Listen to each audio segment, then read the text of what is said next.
جس کا نام سورہ یوسف میں بھی آیا ہے اور یہاں سورہ توبہ میں بھی اللہ تبارک و تعالیٰ نے فرمایا ہے کہ جس کی وجہ سے جنت کے اور بھی میں نے آپ لوگوں کو نام بتا دیے۔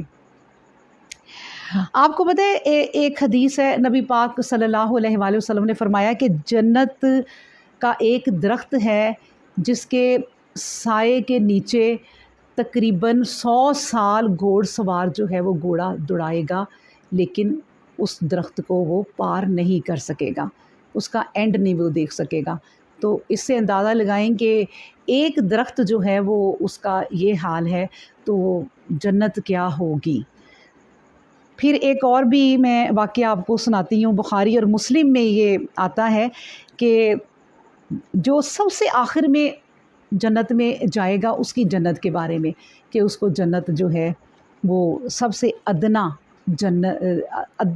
جنتی، جس کو جنت سب سے چھوٹی دی جائے گی، اور اس کو کس کو دی جائے گی کہ وہ شخص جو ہے وہ دوزخ سے نکالا جائے گا کوئی ہزاروں کروڑوں سال بعد، جب دوزخ کی آگ سے اس کے گناہ دھل جائیں گے تو اللہ تبارک و تعالیٰ اس کو نکالیں گے۔ اور کیوں نکالیں گے؟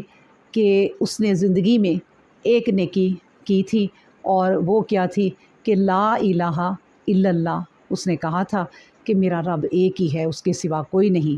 تو اللہ تبارک و تعالیٰ نے اس نیکی کی بنا پر اسے وہاں سے نکالا، اور جب اسے نکالا گیا اس کے گناہ جو ہے وہ سارے دھل گئے، تو اللہ تبارک و تعالیٰ نے جنت کے دروازے پر اسے یہ بات کہی کہ تمہیں جنت دی جاتی ہے، جو تمہاری دنیا تھی اس دنیا سے، پوری کائنات سے 10 گنا بڑی جنت۔ تو آگے سے وہ جنتی کہتا ہے کہ اللہ آپ خدا ہو کر میرے سے مذاق کرتے ہیں؟ تو اللہ تبارک و تعالیٰ اپنی شان کے مطابق مسکراتے ہیں اور کہتے ہیں کہ میں تم سے مذاق نہیں کر رہا، یہ سب سے چھوٹی ادنا جنت ہے جو تم کو دی جا رہی ہے۔ اللہ اکبر۔ اچھا، جنت کی بات ہو رہی ہے تو میں آپ کو جنت کے دروازوں کے بارے میں بھی کچھ بتا دیتی ہوں کہ یہ بھی حدیث ہے، صحیح بخاری کی حدیث، یہ 3222 ہے، اور اس میں نبی پاک صلی اللہ علیہ وآلہ وسلم نے فرمایا کہ جنت کے 8 دروازے ہیں۔ ایک ہے باب الصلاۃ، اور ناموں سے ہی پتہ چلتا جائے گا آپ کو، تو یہ تمام جو نام ہیں یہ ہم اپنی زندگی میں، یہ فرائض بھی ہیں ہمارے، تو ان کو اگر ہم اپنے دل سے کر رہے ہیں تو اللہ تبارک و تعالیٰ ہمیں ضرور ان دروازوں میں سے گزرنے کی توفیق عطا فرمائے گا۔ تو باب الصلاۃ، اس دروازے سے وقت پر نماز پڑھنے والے گزریں گے۔ اب دیکھیں، ایک ہوتا ہے کہ نماز انسان پڑھ لیتا ہے اور اس کے بعد پھر زندگی اس طرح گزارتا ہے جس طرح کہ نہیں گزارنی چاہیے، یعنی اللہ اور اس کے رسول کے مطابق جو ہے وہ نہیں گزارتا، تو یہ کوئی نماز نہیں ہے۔ نماز کا لفظ قرآن میں جو ہے وہ ہمیشہ آیا نماز قائم کرو، تو اس نماز کو قائم رکھنا ہے، جو ہم نے نماز پڑھی ہے اس کے اوپر ہم نے قائم رہنا ہے۔ تو ایسے لوگ جو اپنی نمازوں کی حفاظت پھر کرتے ہیں، نمازوں کے مطابق ہی زندگی گزارتے ہیں، تو ان کے لیے باب الصلاۃ یعنی یہ دروازہ جو ہے وہ کھلے گا۔ پھر اس کے بعد باب الریان آ جاتا ہے۔ یہ دروازہ کن کے لیے کھولا جائے گا؟ یہ دروازہ اللہ کی خاطر روزہ رکھنے والوں کے لیے کھولا جائے گا۔ اب دیکھیں، روزہ بھی رکھ لینا، کوئی روزہ رکھنا کوئی مشکل کام نہیں ہے، لیکن وہی اپنے روزے کی حفاظت کرنا اور اس پر روزے کو اپنے خراب نہ ہونے دینا۔ اب روزہ رکھا ہے تو تمام چیزوں سے پرہیز کرنی ہے، کھانے پینے کی چیزوں سے تو کرنی ہے، لیکن جو ہے وہ غیبت نہیں، چغلی نہیں، جھوٹ نہیں، اور روزے کی حفاظت اس طرح کرنی ہے، اور روزہ خالص اللہ کے لیے رکھنا ہے، وہ اس میں بھی کوئی دکھاوا اور ریاکاری نہ ہو۔ تو یہ روزہ جو ہے وہ پھر ان کے لیے یہ باب الریان کے دروازے جو ہے وہ کھولے جائیں گے۔ پھر آ جاتا ہے بابُ الصدقہ، یعنی اللہ کی راہ میں خرچ کرنے والے، جو اللہ کی راہ میں خرچ کرتے ہیں، اس میں بھی دیکھیں اللہ کی راہ میں، اس میں بھی کوئی ریاکاری نہ ہو اور دکھاوا نہ ہو۔ پھر باب الحج ہے، جس کو اللہ تبارک و تعالیٰ حج کی سعادت دیتا ہے اور دل سے جا کے حج کرتے ہیں اور اپنی آخرت کو سنوارنے کے لیے حج کرتے ہیں، اور حج کر کے ان کی زندگی بدل جاتی ہے۔ جس طرح بھی باقی پہلی زندگی گزاری ہے اس سے بہتر زندگی جو ہے وہ گزارنے کی کوشش کرتے ہیں، کیونکہ اب انہوں نے حج کیا ہے، اور حج کا جو ہے وہ پھر وہ ادا کرتے ہیں کہ حج نے ہمیں کیا سکھایا ہے۔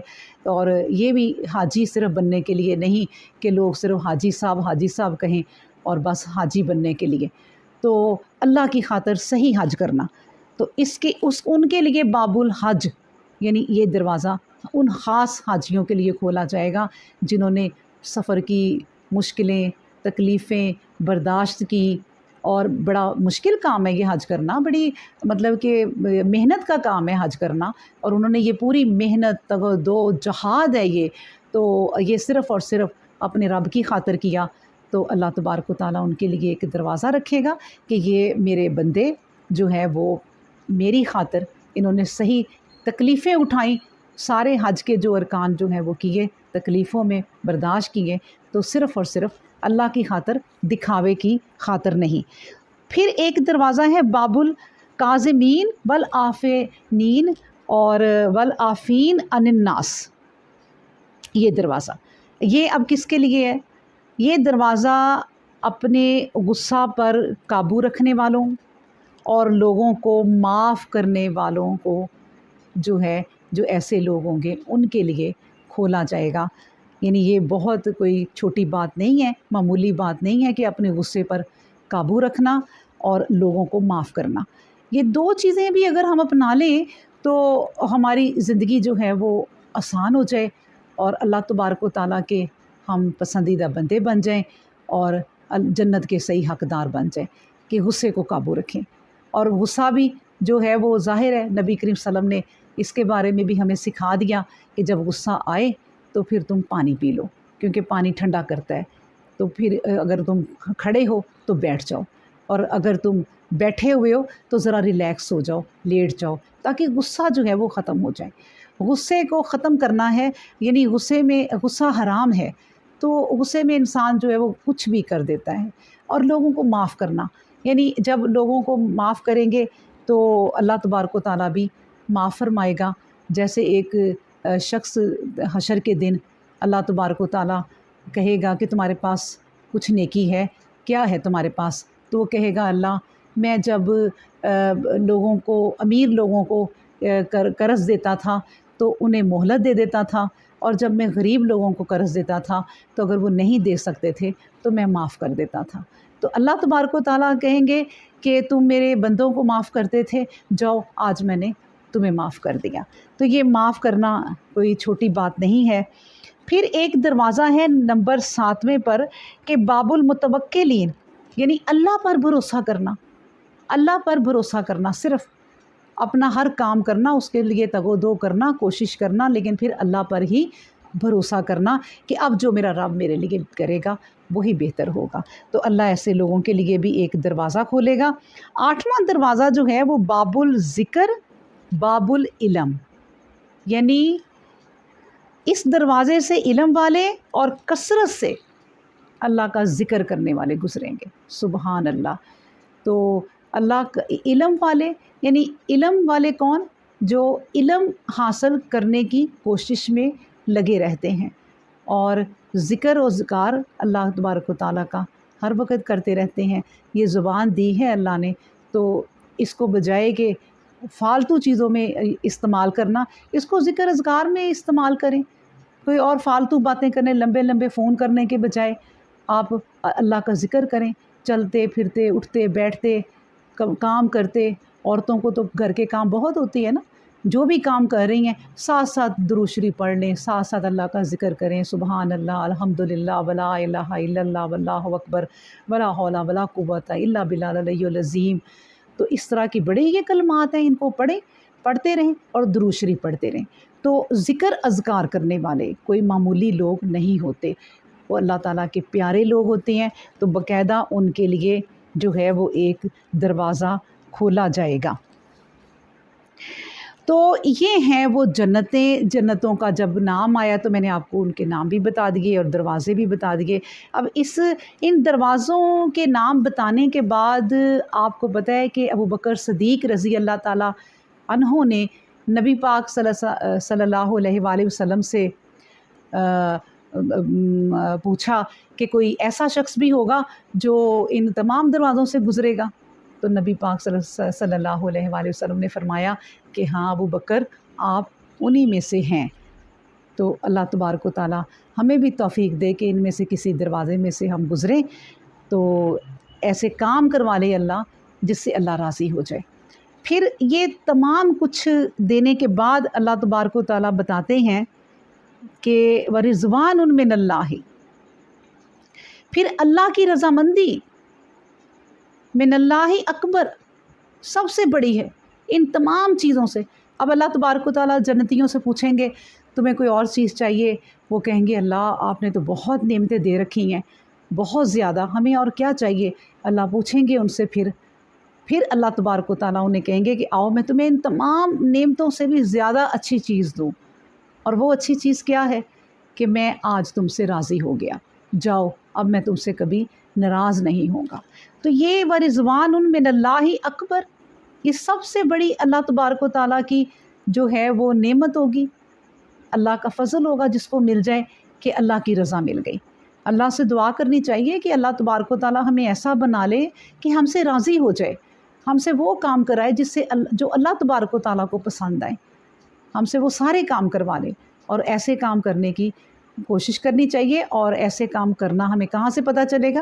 یہ جب قرآن پڑھیں گے، جیسے آج ہمیں پتہ چلا یہ جو ہم نے آیات پڑھی ہیں کہ امر بالمعروف و نہی عن المنکر، ہر انسان کا کام ہے، ہر انسان کی ڈیوٹی ہے۔ ابھی ہم نے پڑھا کہ تم میں سے ایک جماعت ایسی ہونی چاہیے کہ جو یہ کام کرے، تو یہ کام کرنا پڑے گا ہمیں۔ تو یہ تمام چیزیں اللہ تبارک و تعالیٰ اپنی اس آیت میں دے کر کن کو؟